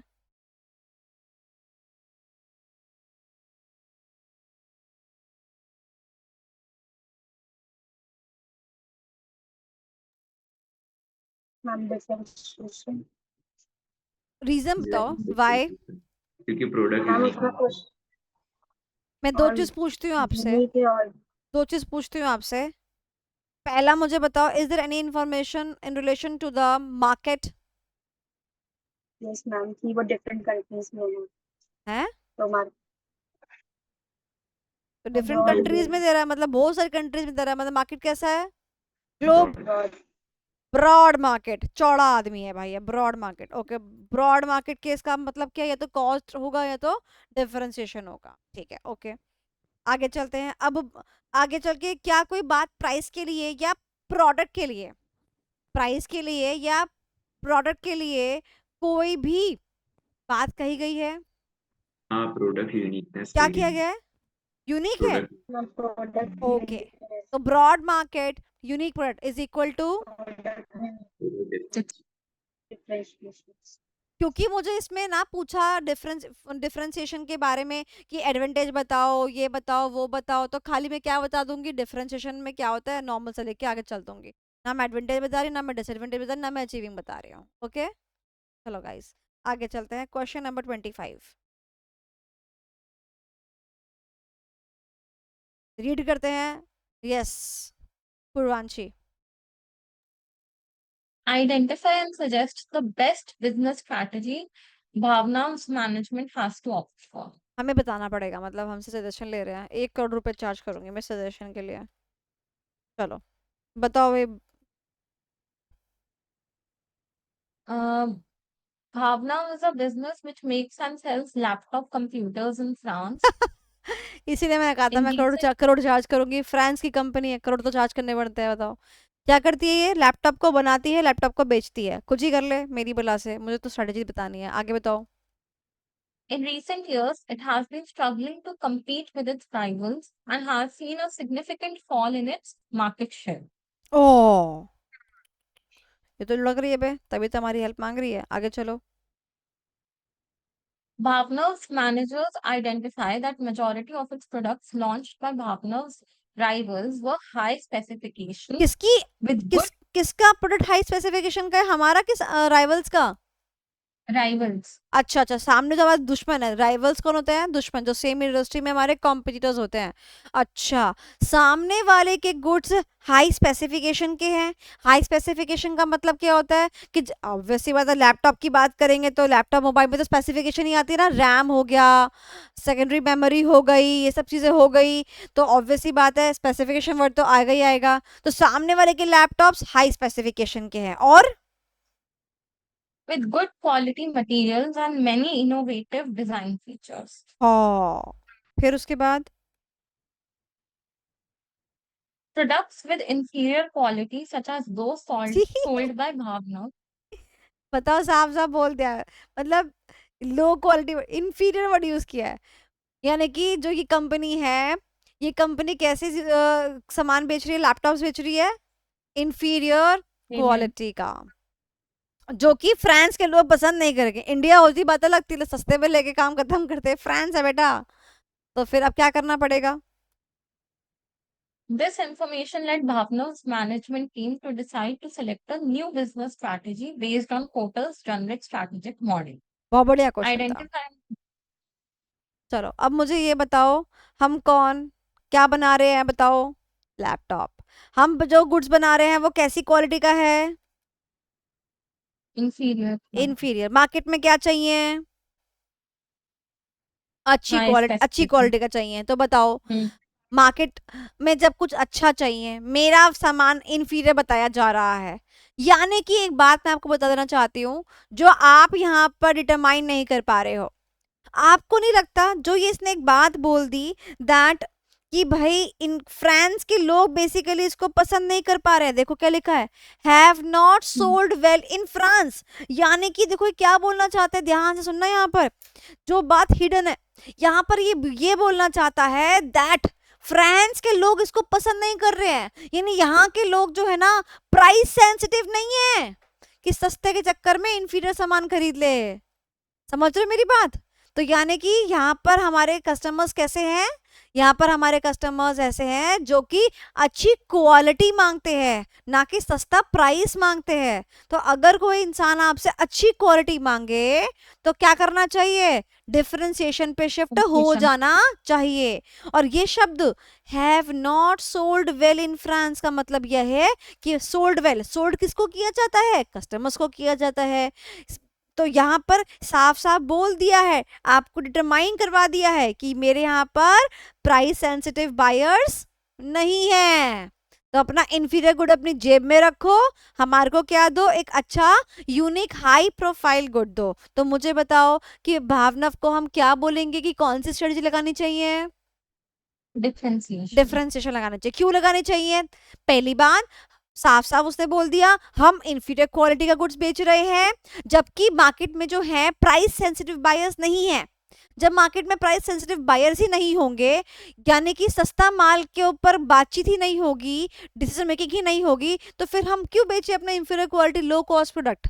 तो हमें डिफरेंशिएशन को अडॉप्ट करना चाहिए। We should go with a premium quality product and therefore premium quality into the broad market is equal to differentiation strategy.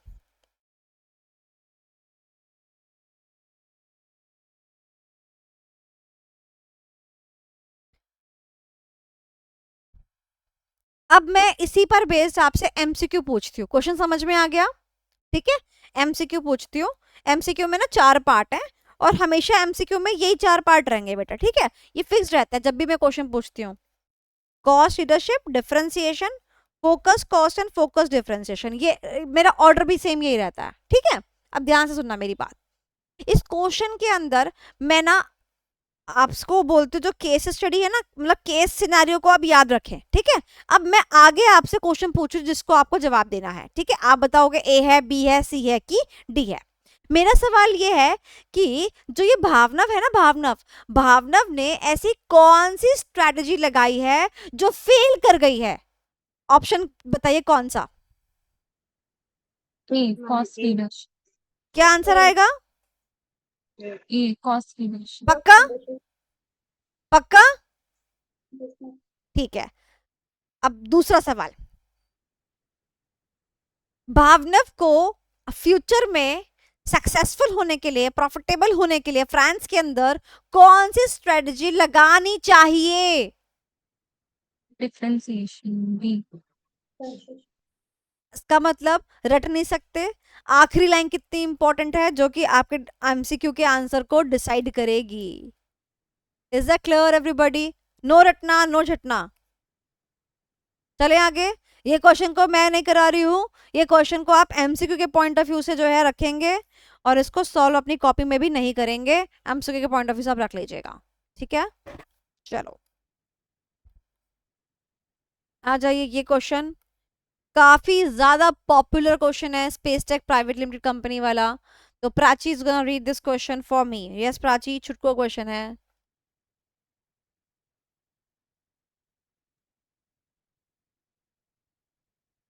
Identify the strategy adopted by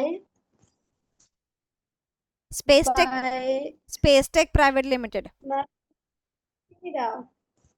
तुम्हारी किताब तो अब मिल गई होगी तुमको, बात हो गई थी मेरी सर से। वो सेकंड एड्रेस पे आया है, जो झारखंड वाला है वो तो वो रिलेटिव के यहाँ आया हुआ है, तो फिर यहाँ मंगाने में टाइम आएगा। तो रिलेटिव को बोलो जल्दी जल्दी भेजे, हाँ बोला है मैंने। है ना? ठीक है। तो क्या बताना है? एडवांटेज डिसएडवांटेज, एडवांटेज आना है। अच्छा एक बात बताओ बच्चों लोग, क्या इस क्वेश्चन के अंदर एक बार भी वर्ड लिखा है माइकल पोर्टर नीचे? नहीं। एक बार भी वर्ड लिखा है जेनरिक? नहीं। इसका मतलब भले ही हम माइकल पोर्टर के क्वेश्चंस कर रहे हैं, बट यहाँ इस क्वेश्चन के अंदर ना तो जेनरिक वर्ड था, ना इस क्वेश्चन के अंदर माइकल पोर्टर वर्ड था, यानी कि आपको अपने आंख नाक कान को खोल के क्वेश्चन करना था। क्वेश्चन को देखो क्या लिखा हुआ है। SpaceTech is an IT company. Although there is a cutthroat competition in the IT sector, SpaceTech deals with distinctive niche clients. Niche clients. Guys, कुछ बोलना चाहते हो? मैं सुन लूंगी। Narrow market, Very good. ठीक है। And is generating high efficiencies in serving the niche market. Other rival firms are not attempting to specialize in the same target market. बहुत बढ़िया, दूसरे लोग तो आना ही नहीं चाहते हैं। अब उसने बोला है आइडेंटिफाई द स्ट्रेटेजी। मुझे बताओ फोकस स्ट्रेटेजी आइडेंटिफाई कर पा रहे हो? इजी था ये तो।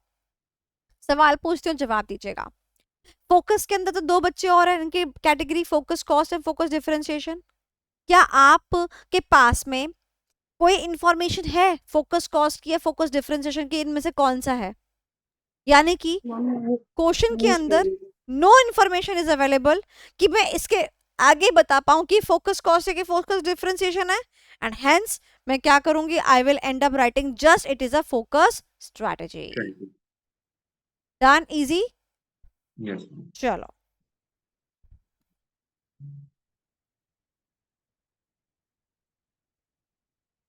Question number 22। नहीं अभी नहीं करेंगे। Question number 21। ओहो, जेनेक्स, again a very popular question. हाँ जी, रीड करना Purvanshi. yes ma'am. Identify and explain the strategy which Genex has opted to gain the competitive advantage. एलो, अब तो और भी कम। ना माइकल पोर्टर है, ना जेनरिक है, ना एडवांटेज डिसएडवांटेज है, क्योंकि एडवांटेज डिसएडवांटेज ही मुझे पता जाता है। अचीविंग जो आता है वो नॉर्मली किसका आता है? Differentiation. अचीविंग कॉस्ट लीडरशिप और डिफरेंशिएशन का आता है ज्यादातर। और जो एडवांटेज डिसएडवांटेज होते हैं ना, वो फोकस के आते हैं ज्यादातर।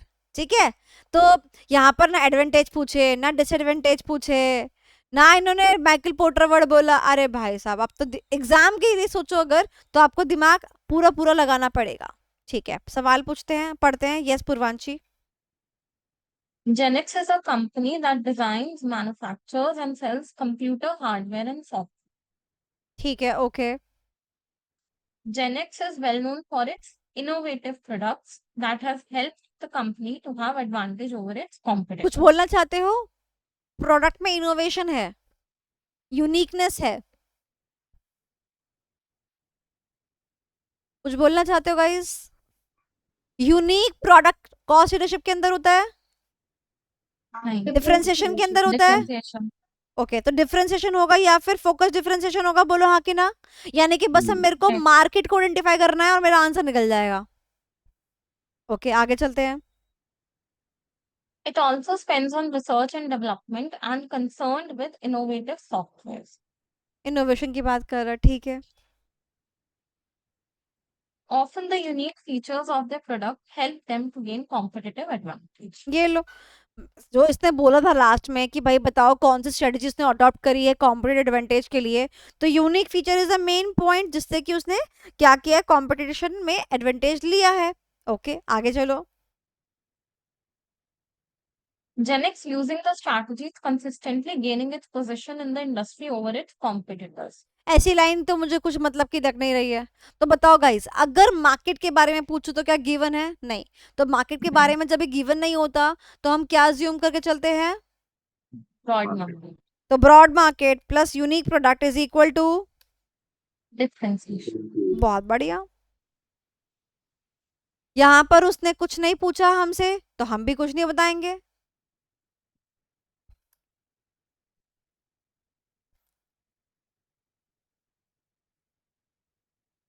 इंट्रोडक्शन ये लिख दिया मैंने, बेसिस लिख सकती हूँ अगर लिखना चाहूँ तो, मर्जी है मेरी, वरना जरूरत नहीं है। कुछ भी लिख सकते हो डिफरेंशिएशन के अंदर। बट इसका मतलब ये है, मैं आपको बोलना चाहती हूँ कि अगर आपको केस स्टडी क्रैक करनी है ना बेटा, तो आपको ना ये चीज याद होनी चाहिए। मतलब एटलीस्ट सबका ना, मैं आपको बताती हूँ, ध्यान से सुनना। तीनों स्ट्रेटजीज का ना इंट्रोडक्शन आप याद कर लो कि भाई मेरे को 2 नंबर का कंटेंट लिखना है, यानी कि आधा पेज मेरे को इंट्रोडक्शन में लिखना ही लिखना है। ठीक है, एनालिसिस और कंक्लूजन तो मैं बना ही लूंगा, मुझे आता ही है। समझ भी मैं नहीं पा रहा हूँ क्योंकि मैं तो क्रैक कर पा रहा हूँ केस स्टडीज। अब कॉन्सेप्ट में नंबर कटेंगे, तो बच्चों के ज्यादातर ना इस वाले क्वेश्चन के अंदर कॉन्सेप्ट में नंबर कट जाते हैं, क्योंकि बच्चा ये याद करके नहीं चलता। तो क्या करो, अब आपको आज का होमवर्क मैं यही दूंगी कि आपको क्या करना चाहिए, आपको तीनों की तीनों स्ट्रेटजीज का इंट्रोडक्शन याद कर लेना चाहिए, यानी कॉन्सेप्ट याद कर लेना चाहिए कि अगर 2 नंबर में आया तो मैं एटलीस्ट ये तो लिख दूंगी। क्योंकि जब वो अचीविंग पूछता है आप अचीविंग लिख देते हो, एडवांटेज पूछता है एडवांटेज लिख देते हो, बट जब वो कुछ नहीं पूछता है तो आप इंट्रोडक्शन दोगे ना। तो तीनों का इंट्रोडक्शन एक पेज पे लिखकर छोटा छोटा छोटा याद करके अपने सामने चिपका लो, क्योंकि एक क्वेश्चन तो माइकल पोर्टर की जनरल स्ट्रेटेजी पे आएगा ही आएगा एग्जाम में। यानी 5 नंबर आपको पहले से पता है एग्जाम के, पर फिर भी आप उसमें जो है अपना काम नहीं कर रहे हो। कोई भी क्वेश्चन पेपर ढालो, ऐसा कोई क्वेश्चन पेपर नहीं मिलेगा कि माइकल पोर्टर की जनरल स्ट्रेटेजी के ऊपर क्वेश्चन ना पूछा गया हो, इजंट इट? तो ये तो आप अगर प्रिपेयर नहीं कर रहे हो तो अपने पैरों पे खुद कुल्हाड़ी मार रहे हो, है ना। तो क्या करोगे, तीनों का इंट्रोडक्शन याद करोगे। आधा आधा पेज का होना चाहिए, बिकॉज 2 नंबर के लिए आधा पेज कॉन्सेप्ट लिखोगे ही लिखोगे। Got the point? चलो, तो क्या ये क्वेश्चन ऐसा है जो मैं कराऊं, इजी है तो कर लोगे ना? चलो, this question is your homework, very easy question it is. आज मैंने एक भी क्वेश्चन का आंसर नहीं लिखा, बताइए बेटा। अब ऐसा कोई क्वेश्चन पकड़ लेते हैं जिसका आंसर मैं फ्रेम कर दूं, वरना बच्चा बोलेगा मैडम आपने एक भी क्वेश्चन का आंसर फ्रेम नहीं करा। मोटा शूज वाले का कर दो क्या? नहीं।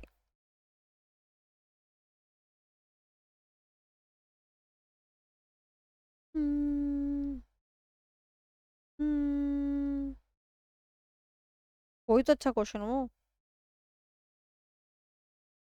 अच्छा क्वेश्चन ही नहीं है। चलो मैं इसका कर दूंगी, इंस्पाइट वाले का क्वेश्चन का कर दूंगी। तो चलो इसका रीड कर लेते हैं।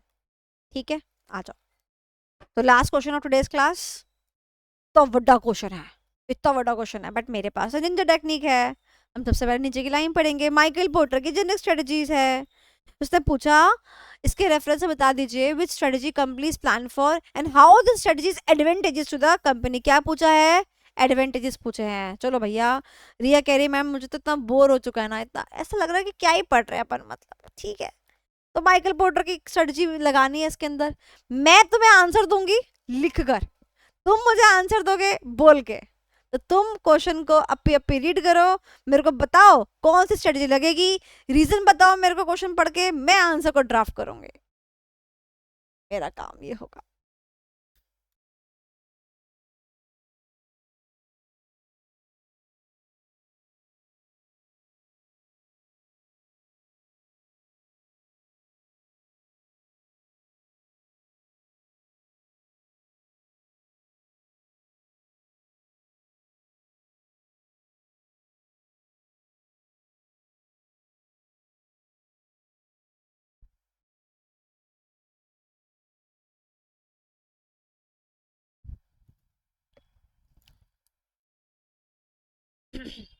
पैराग्राफ नंबर 1 में कुछ भी काम का नहीं है, ठीक है।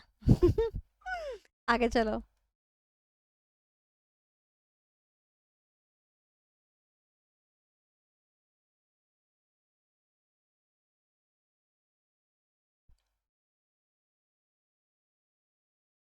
एक वर्ड मिला है मेरे को, इनोवेटिव प्रोडक्ट डिजाइन्स। तो बस ग्रुप में मेरे को बस ये बता दो मार्केट कौन सा है। प्रोडक्ट तो मुझे जो यूनिक मिल गया। मार्केट बताओ। ब्रॉड मार्केट है। होम और अप्लायंसेस है, ब्रॉड मार्केट, राइट। यस तरुण।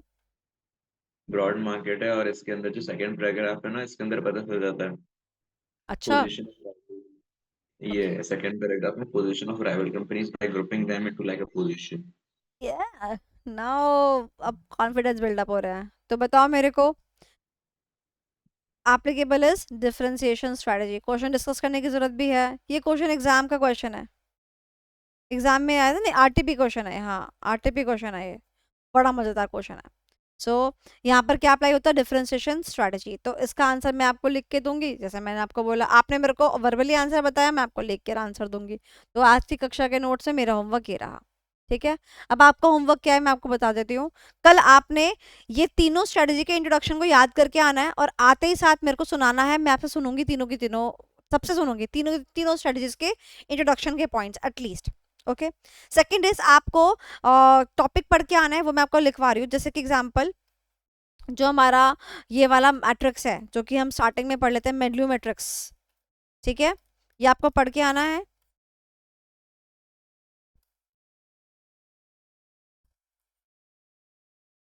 बता देती हूँ मैं आपको। सो आपको ये पढ़ के आना है, मेंडलिव मैट्रिक्स, ये आपका होमवर्क है क्योंकि इस पर क्वेश्चंस करेंगे अपन सॉल्व। इसके अलावा आपको स्ट्रेटजी ग्रुप मैपिंग पढ़ के आना है, सेकंड।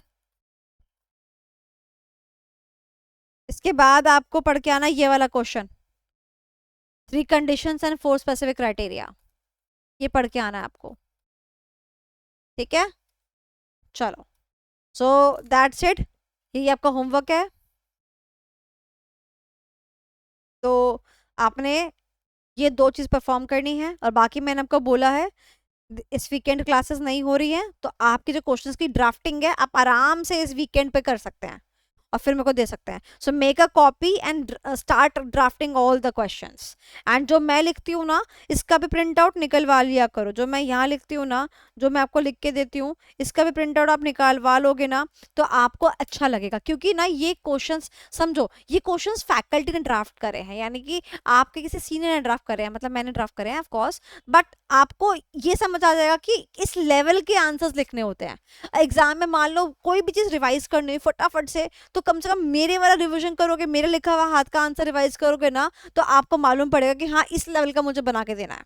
अपने लिखे क्वेश्चन रिवाइज करोगे तो नॉर्मल लेवल रहेगा, स्टैंडर्ड लेवल, हमारा प्रीमियम लेवल, मेरा वीआईपी एक्सेस, तुम्हारा स्टैंडर्ड एक्सेस, ठीक है।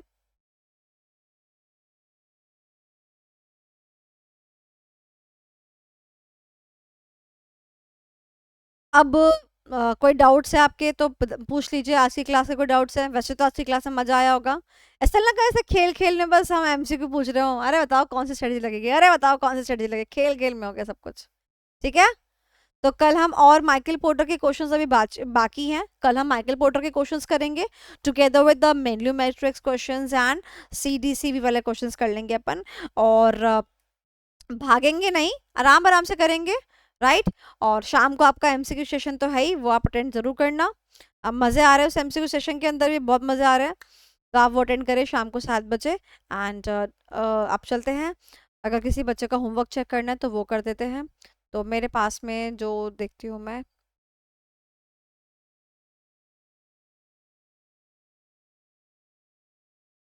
रिया प्रजापति 28/7, प्राची 28/7, पूर्वांशी 28/7, पूर्वांशी लॉ, तरुण 29/7। चलो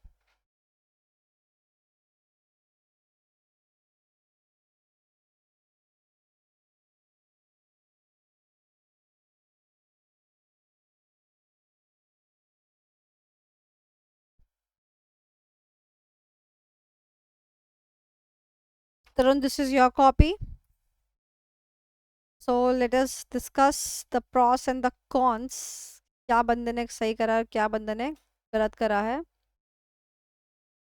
ओके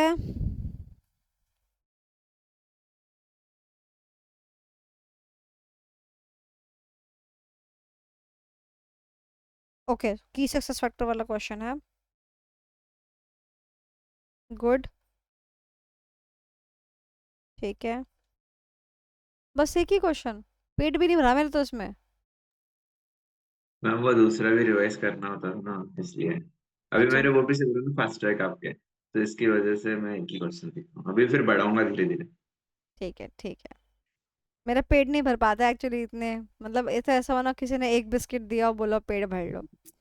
चैप्टर ही लास्ट बाकी है, बस वो कंप्लीट हो जाने दो, फिर मैं अच्छे से लिखूंगा। ठीक है, डन है। चलो नेक्स्ट, रिया।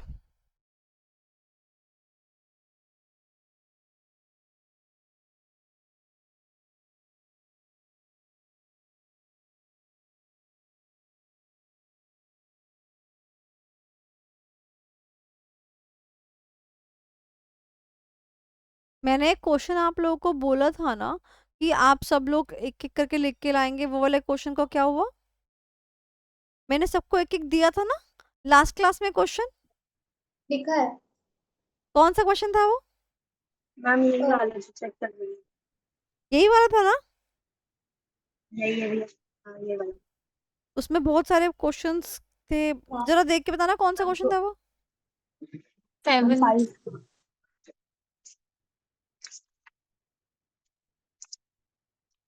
आप लोग देख के बताओ, मैं कॉपी चेक करती हूँ। यश वर्ड भी था शायद उसमें, यश। क्वेश्चन 7 7 था वो, किस टॉपिक के ऊपर था? Competitive landscape. ठीक है, तो तुमने कौन सा किया है? तुमने, ये तो 5th वाला क्वेश्चन है, ओके। मैम नंबरिंग गलत है, क्वेश्चन वही है। नंबर 0 मार्क्स मिल जाएंगे, 0 मार्क्स, 0, बिल्कुल 0। तुमने टेस्ट सीरीज के लिए ऑप्ट कर रखा है ना? क्वेश्चन का नंबर गलत हुआ ना, काट के 0 कर देती हूँ मैं, क्योंकि आई से भी 0 कर देता है, पहले बता रही हूँ मैं।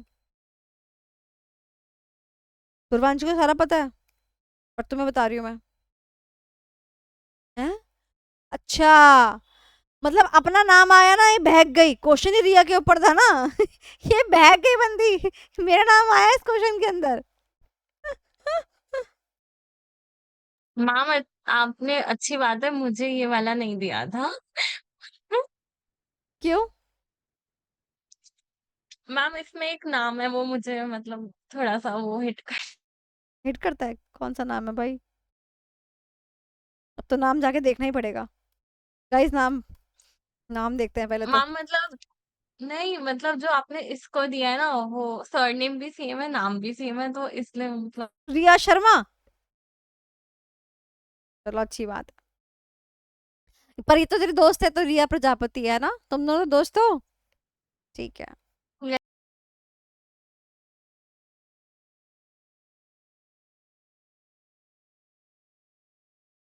गुड वन रिया।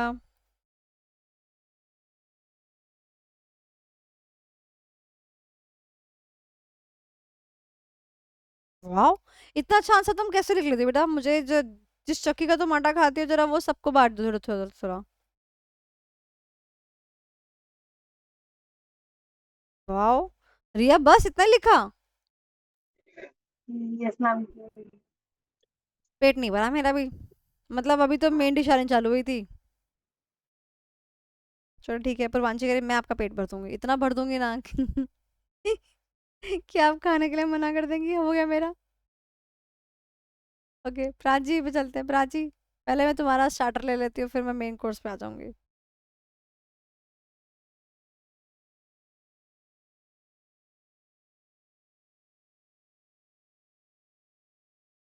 ये तुम्हारा राइट रैंक क्यों हो गया बेटा? सब कुछ धीरे धीरे करके, मतलब क्या हुआ? सीट कम थी तो साइड हो गए तुम? ये क्या चल रहा है बे? यो क्या चल रहा है? ये यो क्या चल रहा है? ये यो क्या चल रहा है बे? क्या है ये क्या है ये सिखाया मैंने क्लास में?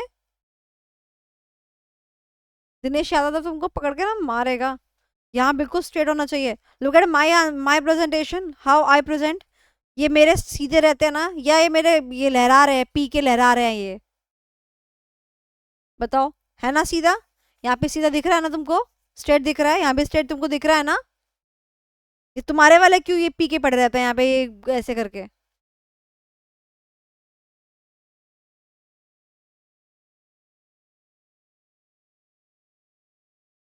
मतलब हेडिंग देखो। अब determine the strength of the competitors, ये मिडिल मिडिल बर्थ में क्यों आ गया ये? इसको आपको लोअर लेफ्ट रैंक करना चाहिए था ना, यहीं पर ही खत्म होता है ये। इसको मिडिल बर्थ का दे दी बे।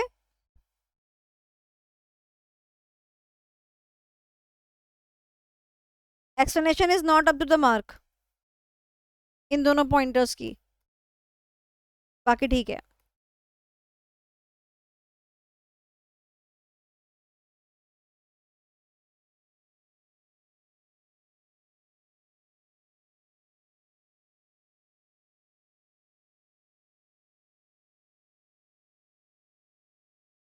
ठीक है, ये वाला क्वेश्चन तो शायद मैंने भी लिख के दिया है,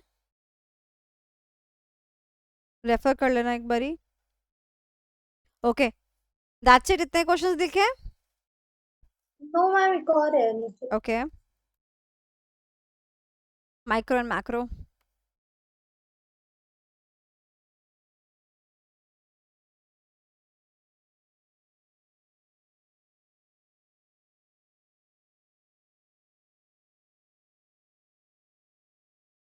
कंट्रोलेबल के ऊपर मेरे को, कैन बी कंट्रोलेबल नहीं। कंट्रोल कैसे करोगी बताओ? अपने कॉम्पिटिटर को कंट्रोल कर सकती हो? नहीं, कर लो तुम कंट्रोल, लिखा है तुमने तो कैन बी कंट्रोलेबल। अपने कॉम्पिटिटर को तुम कंट्रोल कर लोगी? मेरा बस चलता, मैं तो कंट्रोल करके जेल में बंद कर देती। Both this is the wrong one. Macro and macro दोनों किसका पार्ट है बच्चा? एक्सटर्नल का पार्ट है। एक्सटर्नल क्या होता है? जो मेरे हाथ में नहीं है, तो क्या कंट्रोल के बाद आएगा? नहीं आएगा।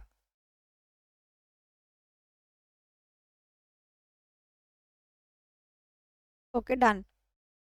चलो guys, next is, now I am having the starters के बाद में मेन कोर्स। मेन कोर्स में आ गए हैं। आई आई मेन कोर्स में आज तो कुछ है ही नहीं। अरे यार, आज तो मुझे भूखा ही घर जाना पड़ेगा। कुछ भी नहीं दिया आज तो। हाँ, मेन कोर्स में मेरे को इसने सिर्फ एक क्वेश्चन दिया है।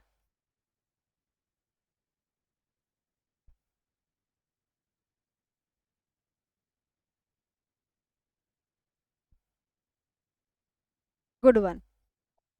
न्यूज़पेपर से पता करेगा, ये सब करेगा, बढ़िया, great, good answer. But ma'am एक आप एक बट मेरे को एक ही आंसर क्यों दिया है, बाकी क्यों नहीं दिए हैं? मैम वो मैं कल लिख दूंगी पक्का से, और आज वाले भी लिख दूंगी। मैम एक हेल्प पूछनी थी आपको, थोड़ी सी दिक्कत हो रही है इसलिए, मतलब क्या दिक्कत हो रही है, बताओ। मैम मतलब मुझे जैसे ग्रुप वन भी देना है, तो मैं वो भी पढ़ रही हूँ साथ साथ, तो थोड़ा सा मैनेज करने में प्रॉब्लम हो रही है। स्टार्टिंग में मतलब मैं कर रही थी, अब टाइम जैसे कम बचा है तो थोड़ा टेंशन और वो बढ़ रहा है, देखो, जब मतलब क्योंकि टाइम कम उसमें बचता है ना तो इट हम्म हैपेंस, जब टाइम, क्योंकि हम्म हर सब्जेक्ट जो है आपसे क्या मांग रहा है, सिर्फ टाइम ही मांग रहा है।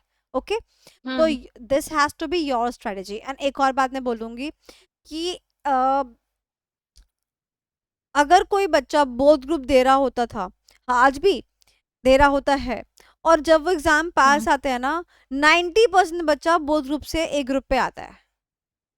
हम्म जब तक उसकी कॉन्फिडेंस नहीं होती है ना किस चीज में, जैसे कि उसकी क्लासेस खत्म हो गई हो, हम्म या फिर उसने टेस्ट वगैरह सब लिख दिए हो, रिवीजन हो गया हो, तब जाके वो सोचता है कि चलो ठीक है, ओके फाइन, मतलब हम जो है लिख देते हैं बोथ ग्रुप्स। अदरवाइज बच्चा हमेशा एक ग्रुप पे आता है। ज्यादातर जो होती है गर्ल्स आती हैं, क्योंकि वो जो होती है अंडर कॉन्फिडेंट होती है, बिकॉज गर्ल्स को ना हर चीज बेस्ट करने की आदत है, अच्छे से, कि नोट्स हम्म बनाने हैं, प्रॉपरली पढ़ना है, हर चीज को करना है।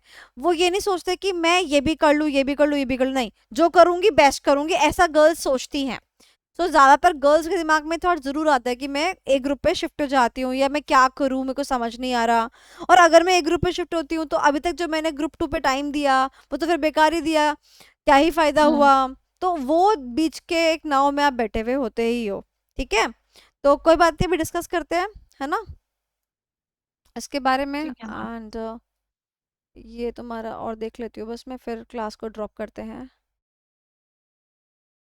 अच्छा, तो अच्छा, ये वही वाले कंपनी का क्वेश्चन का आंसर लिखा है।